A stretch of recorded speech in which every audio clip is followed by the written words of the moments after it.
I just want to talk tools of the trade for a moment because you haven't seen some of these. There is just a rawhide mallet. These aren't expensive. I think this thing was like 20 bucks, 25 bucks. And I got it from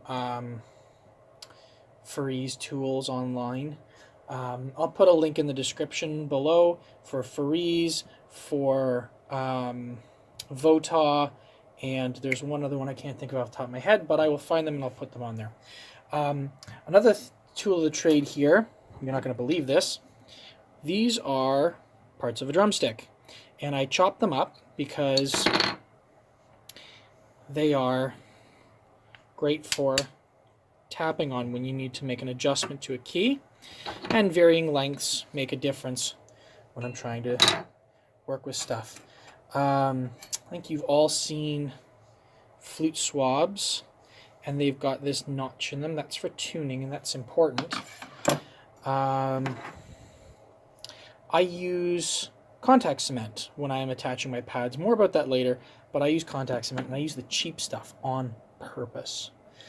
Another kind of valuable tool of the trade, but not necessarily a completely required tool, is one of these guys. This is called a pad slick, and it's just a flat piece of steel, and it's used to help you adjust keypads or keys. This is a Mouthpiece Reamer tool.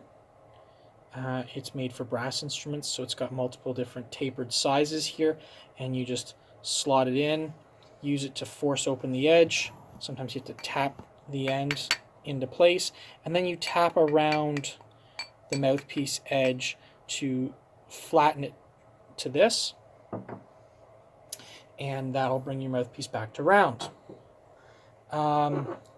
This pair of pliers is special because they are completely flat. So they're non-marking in that sense. I mean, you can still mark up a pair of pliers pretty good with them, or mark up a plated piece pretty good with them, but they tend to do less damage. The downside is, of course, there's no grip to that, but they are perfectly flat, which is important when you're trying to fit some of these precision parts. This is a tool you'll see me use today. This is called a spring hook. So it's got a small end. Let's get that focused. Come on. Come on. Well, it's got this small end, which you're having a hard time seeing, which is for like flutes and clarinets. It's little springs, and it's got a little hook side, and it's got a notch at the top so it can push. Let's see if I can get it to focus now. There's nothing in the background. Come on. No, it's not going to do it for us. But it's also got a large end for the saxophones, bigger instruments, but it's the same end. Same concept. It's got a notch to push and a notch to pull. And this one's nice because it's got a good hand grip and it's well sized for that. If you don't want to spend the money on that, because they are a couple bucks at Faree's, you can go to your local dollar store and buy some crochet hooks. So a crochet hook has a little hook end here you can use to pull springs. You obviously can't use it so effectively on, or as the smaller one like this, on a saxophone. The pin springs are too strong, they'll break it.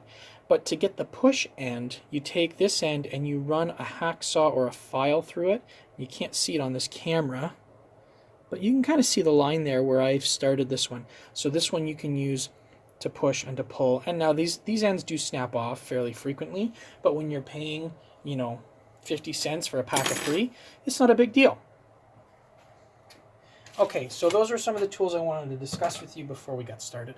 So the other thing was, I think I'd mentioned before the inner mechanics of a pad, but here is the cardboard backing with some of the skin bladder falling off of it, and here is a felt from inside of a different pad.